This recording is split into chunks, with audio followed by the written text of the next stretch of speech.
प्रणाम सभी लोग को। मैं वैद्य अरविंद पाठक आप सभी लोग का स्वागत करता हूँ। आदरणीय महेंद्र सर, अगर आप सुन पा रहे हैं तो आप देखिए, अनम्यूट हो पा रहे हैं? हाँ, हो हाँ रहा सर। है। हाँ सर, तो आप नमस्कार। सर ये प्रणाम सर। आप ना ये 28 नंबर का श्लोक पढ़ना शुरू करिए, आपके पीछे पीछे सब लोग बोलेंगे। ठीक सर। निर्दग्धम बादारंगै तुत्थम चेत्थम निशीचितम।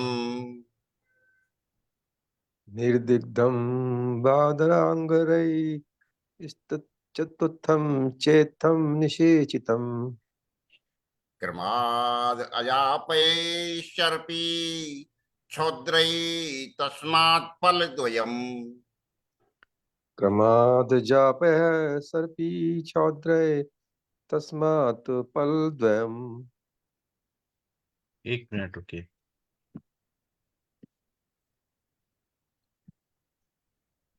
एक मिनट।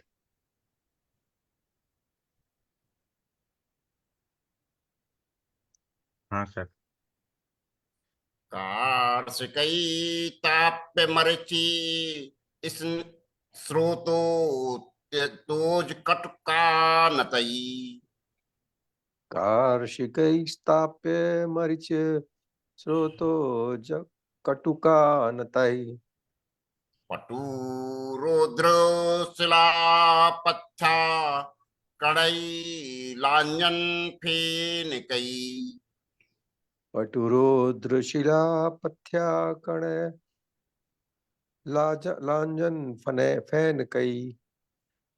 योक्त पलेन यष्ट्याभ्याश्च मूसांत धर्मार्थ चूर्णतम। युक्त फलेन यष्टाश्च युक्तफलेन यष्टाश्च मुषांत धर्मात् मुषांश्च चूर्णितम् धर्मात् चूर्णितम्। हंति काचार्म नक्तांध्य रक्तो राजी सुशीलते। अन्ति अन्ते काचार्मन् काचार्मणक्तान्धर रक्तार्धर रक्ताजी रक्तराजी सुशीलित सुशीलिता। चूर्णो विशेषातिमिर भास्करो भास्करो यथा। चूर्णो चूर्णो विशेषातिम्र विशेषातिमिर्भास्करो भास्करो भास्करो भास्करो यथा। यथा। करो।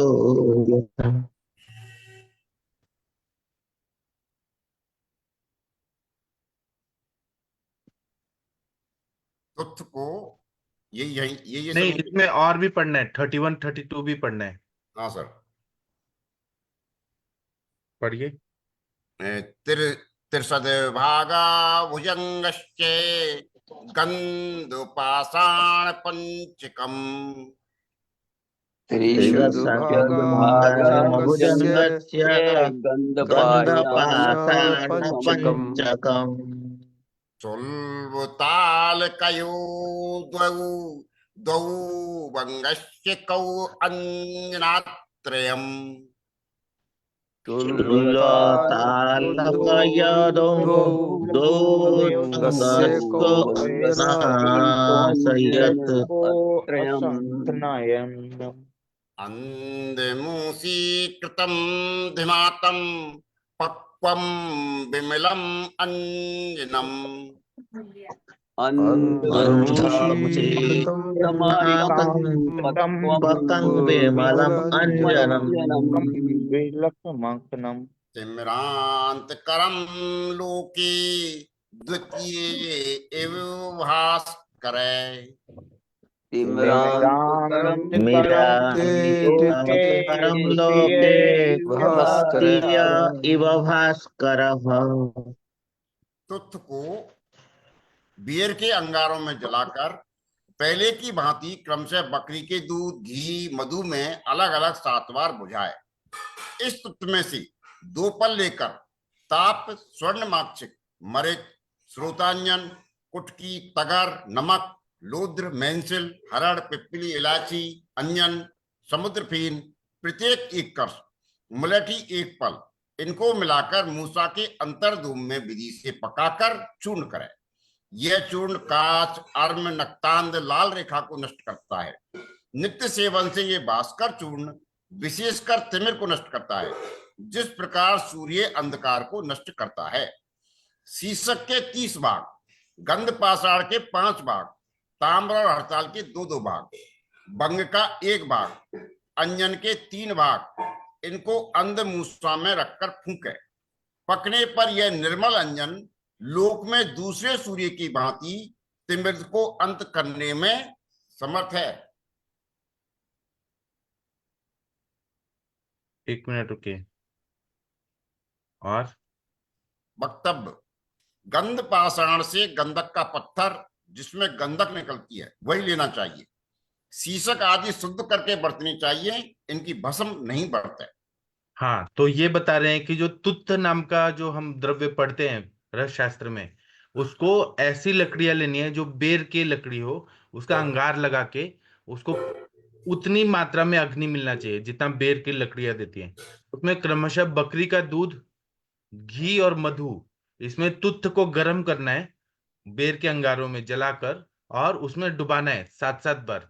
मतलब अलग अलग, जैसे बकरी के दूध में 7 बार डुबाया, फिर घी में डुबाया, फिर मधु में डुबाया। इसमें उसमें संस्कार हो जाता है। और फिर वो तुत्थ जो है, जो डुबाया हुआ है, वो 2 पल लेकर उसमें ताप पे, मतलब ये रौप्य भस्म, चांदी, स्वर्णमाक्षिक, मरीच, स्त्रोतंजन, कुटकी, तगर, नमक, लोध्र, मनशिला, हरड़, पिपली, इलायची, अंजन, समुद्र फेन, प्रत्येक 1 कर्ष लेना है। मुलेठी 1 पल लेना है। इनको मिलाकर मूषक में अंतर्धुम विधि से पकाकर चूर्ण करना है। यह चूर्ण को काच, अर्म, नक्तांध, लाल रेखा को नष्ट कर ये करता है। नित्य सेवन से भास्कर चूर्ण, इसको भास्कर चूर्ण बोला है, विशेषकर तिमिर को नष्ट करता है, जिसका सूर्य अंधकार को नष्ट कर देता है। फिर सीसक के 3 भाग, गंध पाषाण के 5 भाग, ताम्र और हड़ताल के 2-2 भाग, वंग का 1 भाग, अंजन के 3 भाग, इनको अंधमुषा में रखकर फूकना है। पकने पर यह निर्मल अंजन लोक में दूसरे सूर्य की भांति तिमिर का अंत करने वाला है। ये 2 तरह की चीजें बता दिया है। और गंध पाषाण से गंधक का पत्थर जिसमें गंधक निकलते वही लेना चाहिए। शीशक आदि शुद्ध करके बरतने चाहिए, इनकी भस्म नहीं बरतना चाहिए, ऐसा इन्होंने बताया है। तो ये 32 नंबर के श्लोक तक पढ़ना है टीका। जी सर, कृपया महेंद्र सर ये पढ़िए। हाँ सर।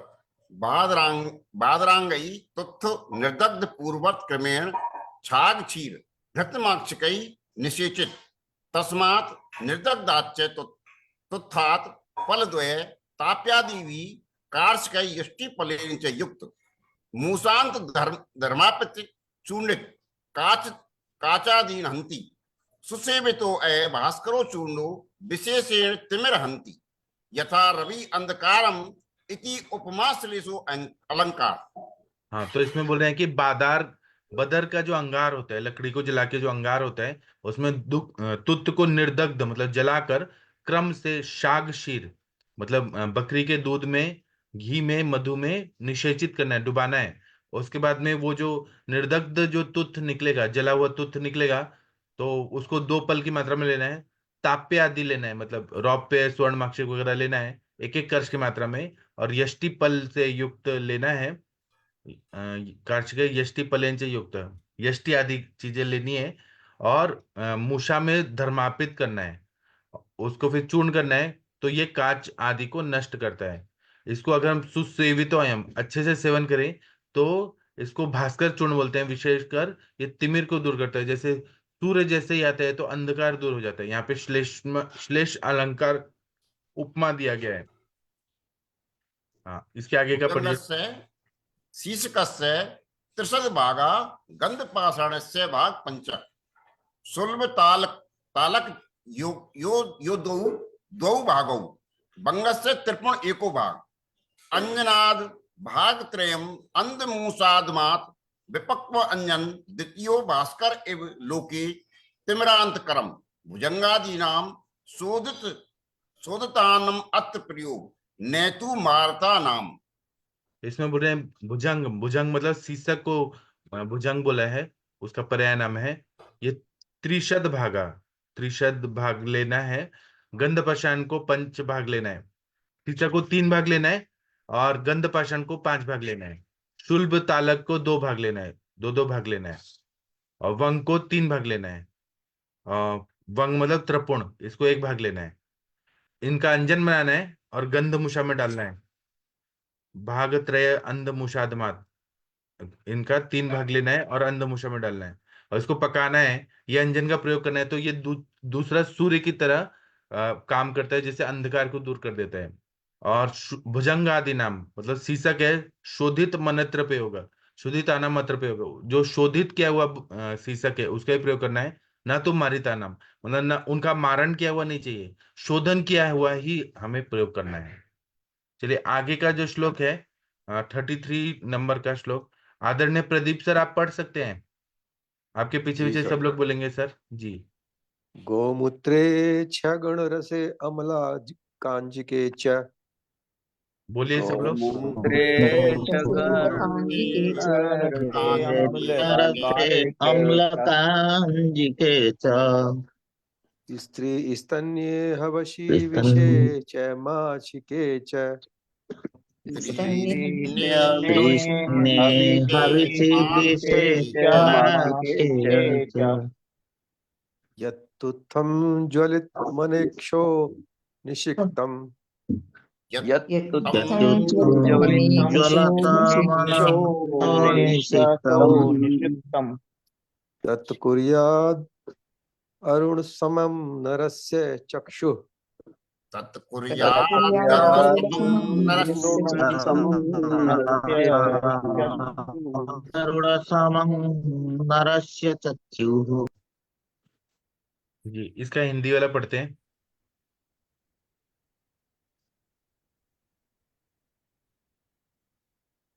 हाँ सर पढ़िए सर। तुत्थ को आग में अनेक बार 7 बार गर्म करके बार बार गोमूत्र में, गोबर के सरस में, खट्टी कांजी में, माता के दूध में, घी में, विष में और मधु में निर्वापित करें अर्थात बुझावे। इसका अंजन मनुष्य की आंख को गरुड़ के समान बना देता है। जी कितना अच्छा बताया इन्होंने। ये बताया है कि 7 बार गर्म करके जो तुत है अनेक बार गर्म करना है, और 7 बार गोमूत्र में डुबाना है, गोबर के स्वरस में डुबाना है। गोबर भी कौन सा, गाय का गोबर। खट्टी कांजी में, माता के दूध में, घी में, विष में, विष में भी करना है, और मधु में निर्वापित करके बुझाना है। इसका अंजन बनाना है और मनुष्य की आंख को लगाना है तो गरुड़ के समान। गरुड़ जो ऐसा पक्षी है जो भगवान विष्णु का पक्षी है, जो बहुत दूर तक देख सकता है, मतलब लाखों मील तक वो दिखाई, कोस तक दिखाई दे सकते हैं उसको। तो इतना उसका आंखें अच्छा कर देता है। इसका टीका पढ़ना है। जी सर 33 का टीका पढ़िए। तत्तुत्तम नरस्य गरुड़ नयन तुल्य नयन कुर्यात् कतमम यद्दीप्त सत गोमूत्रादिवेश नेकश सप्तक्रतो निषिक्तम प्रहर्षिणी व्रतम।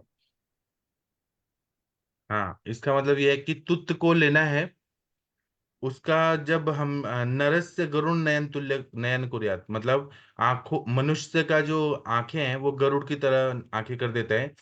कतमम किस तरह से करता है, तो तुत्त को अगर हम दीप्त सत मतलब गर्म करके जला के गोमूत्र आदि में 7 बार निषिक्त करते हैं तो इस तरह से होता है। यहाँ पे प्रहर्षणी वृत्तम से ये पद्य लिखा गया है। आगे 34 35 वाला श्लोक पढ़ना है। कौन पढ़ना चाहेगा? कोई मैडम लोग पढ़ेंगी? सविता पेठे मैम आप पढ़ेंगी प्लीज। हाँ हाँ सर, प्रणाम सर, प्रणाम सर।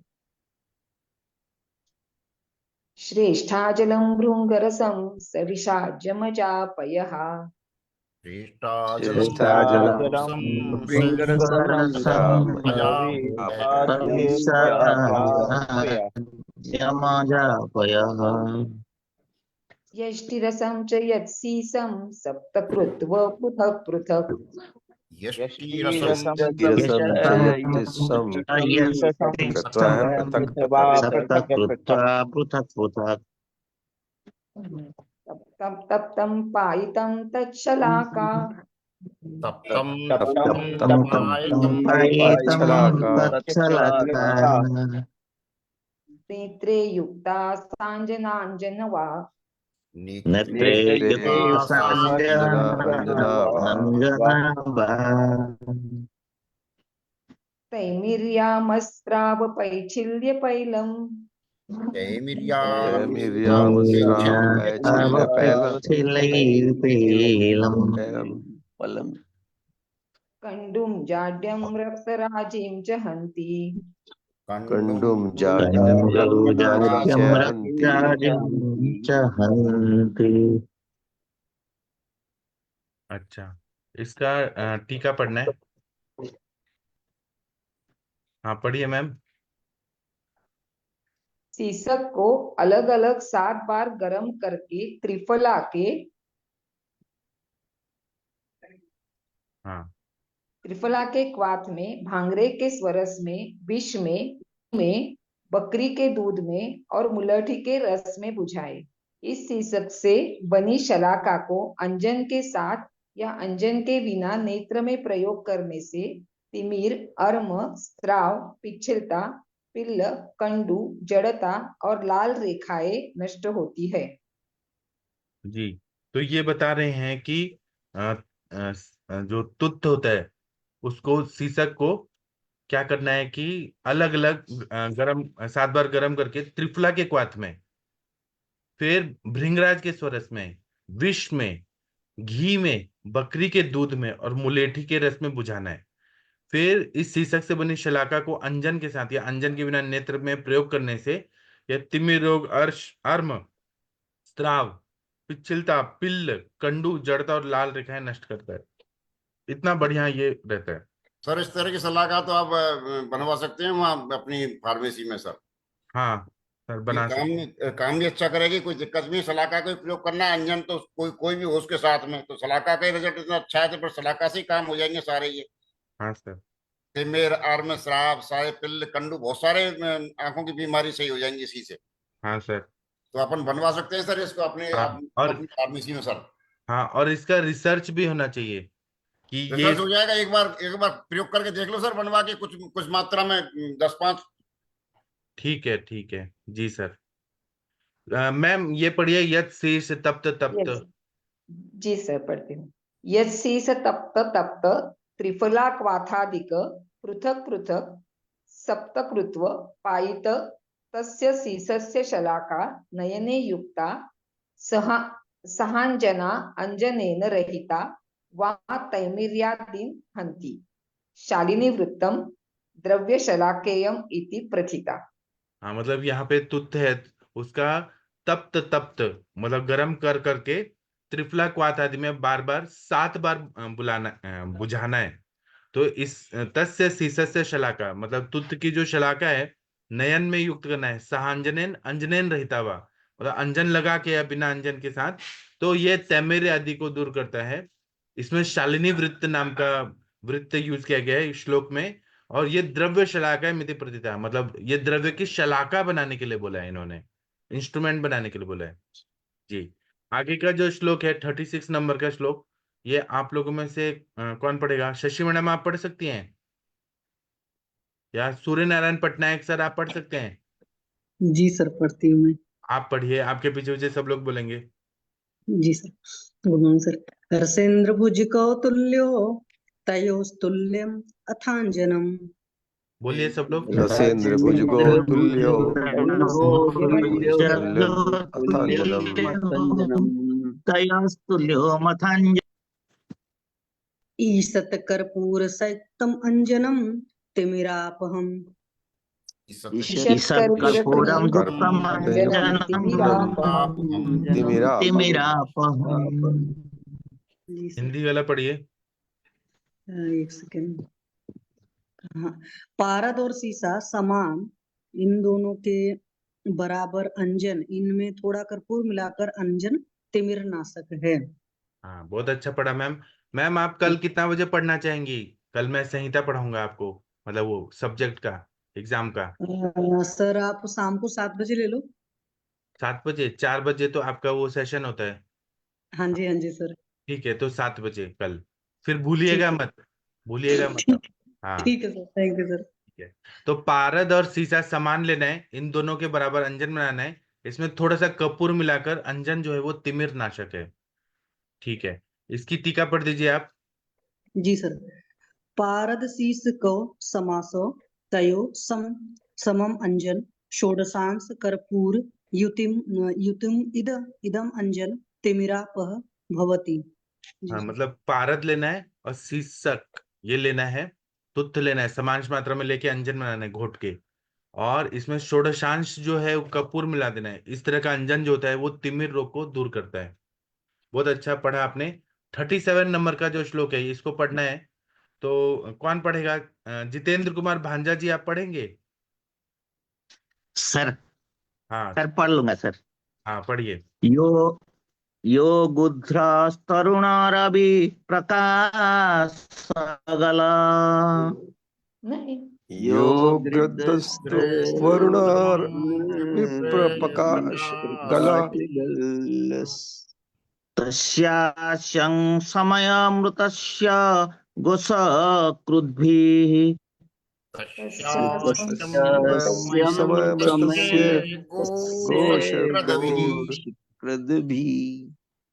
निर्दग्धं समधुमम् अंजनं च पेश्यम् निर्दग्धं समघृतं च पेश्यम् योगायं नयनबल करोति गार्धम् योगयं नयन बल करोति गाढ़म्। जी, इसका हिंदी वाला पढ़िए। जो गिद्ध उगते हुए सूर्य के प्रकाश के समान लाल गालों वाला तथा अपने समय में मरा हो, उसके मुख से लेकर उपल से जलाकर इसको बराबर अंजन मिलाकर पीसना चाहिए। यह अंजन का जोग आंखों में गिद्ध के समान बॉल को करता है। हाँ, तो जो गिद्ध जो होता है वो उगते हुए सूर्य के प्रकाशमान लाल गालों वाला होता है और अपने समय में मरता है, और मुख को लेकर उपलोक से जलाकर, उसके मुख को लेना है और उपलोक से जलाकर उसके बराबर अंजन मिलाकर पीसना चाहिए। यह अंजन का योग है, आंखों में गिद्ध के समान बल को करता है। रामायण में जब सीता हरण हो रहा था तो कौन सा गिद्ध था जिसने सीता जी को बचाने के लिए रावण पे अटैक किया था? उसका नाम क्या था? जटायु। जटायु। जटायु। हाँ, तो वो जटायु जैसे गिद्ध जो रहते हैं, और उसका बड़ा भाई का नाम क्या था? शतापी, ऐसे कुछ तो था। तो ये जो गिद्ध होते हैं ना, संपाति संतापी, क्या? संपात संपाति संपाति। संपाति, हाँ। तो ये गिद्ध होते हैं ना, ये सं, दूर दूर तक देख सकते हैं।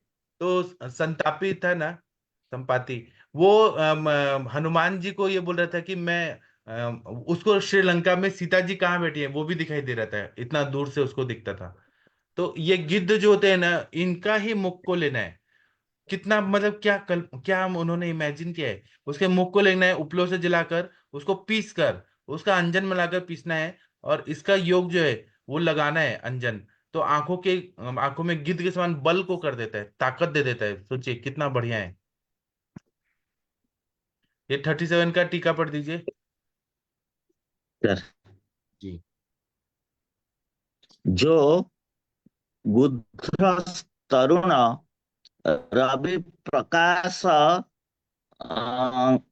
गलस्तस्य समय मृतस्यास्य मुख गोसकृद्भि गोमय करिष्ये निर्दग्ध भस्माकृत तस्य समञ्जन स्रोतोज समदाग पेश्य चूर्ण इतव्यम् अययोगे नयनयो नेत्रयो बल गार्ध गृध्र तुल्य करोति।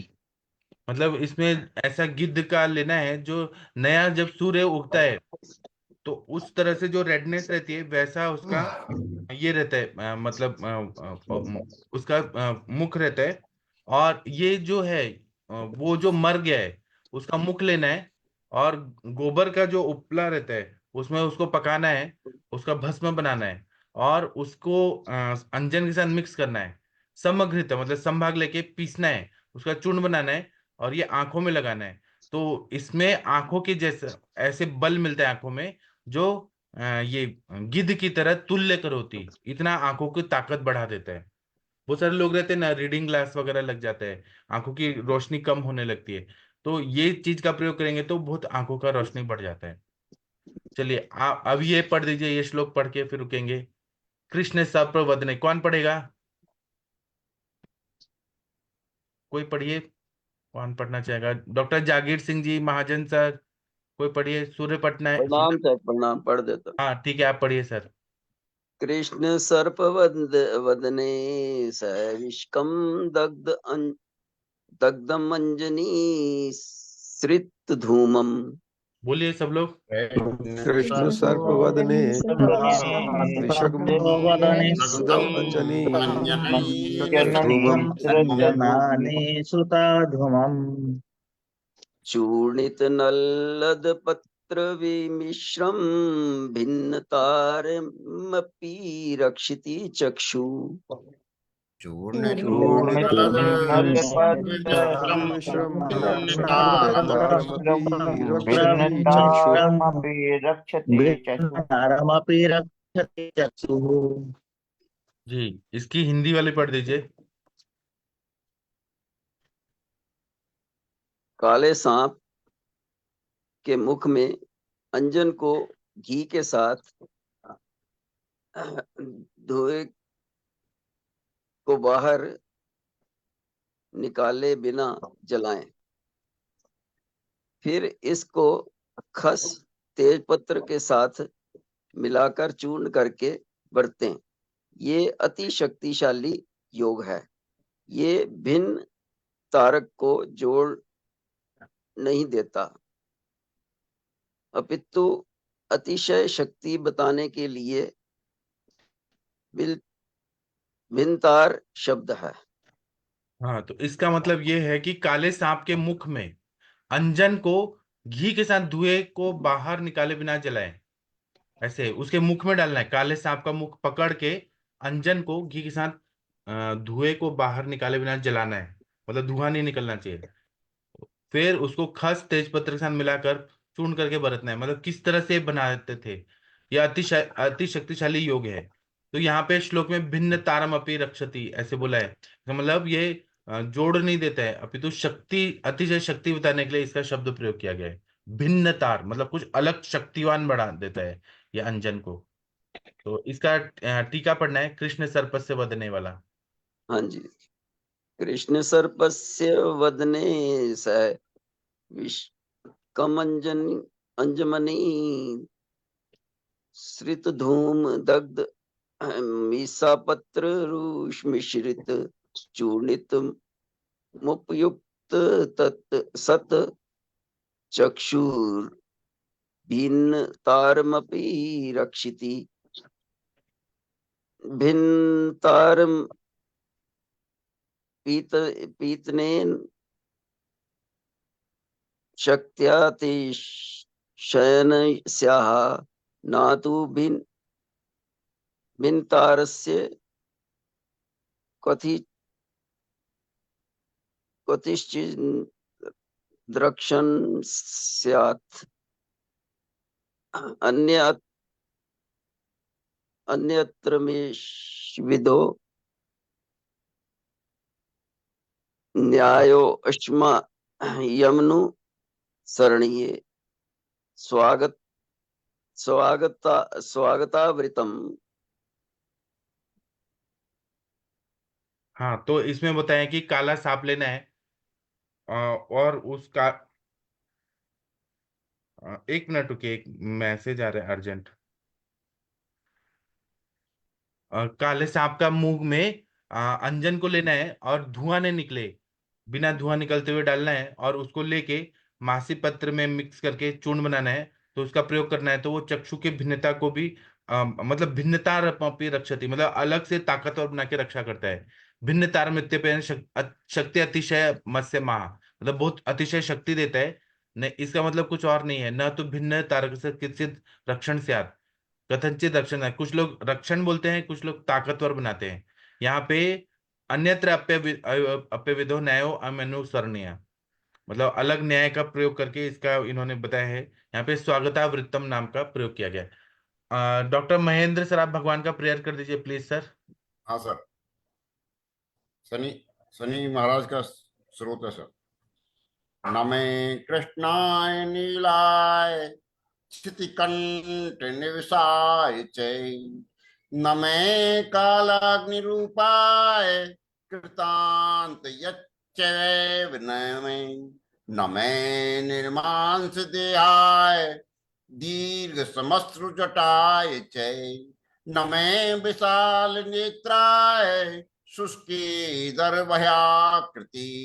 नमे पुष्कल गात्राय स्थूलो रमणे अथैवनम नमे दीर्घाय शुष्काय काले दंश नमोस्तुते नमस्ते कट्टरक्षाय दुर्निरीक्षाय वे नमे नमे घोराय रुद्राय भीषणाय कपालने नमस्ते सर्वभक्षाय बलि मुख नमस्तुते सूर्यपुत्र नमस्ते अस्तु बसा सक्रे अवस्यदाय च अधो दृष्टि नमस्ते अस्तु संतर्क नमस्तुते नमो मंद गते तुभ्यं निशिस्त्रसं नमोस्तुते तपसा दग्ध देहाय नित्यव्ययुक्तराय च नमे नित्यं सुधार्ताय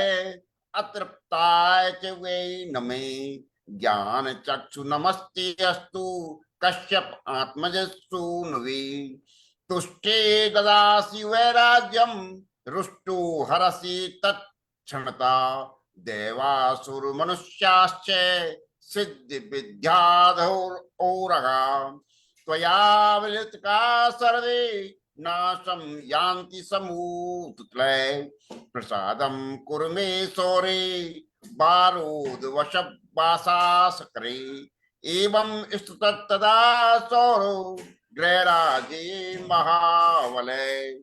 सभी पर शनि महाराज की कृपा हो। बहुत बहुत धन्यवाद।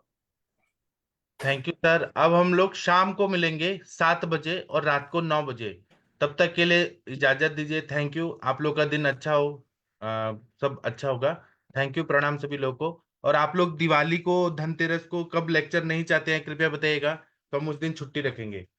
ठीक है, तो अभी हम सेशन बंद करते हैं। थैंक यू, प्रणाम सभी लोगों को।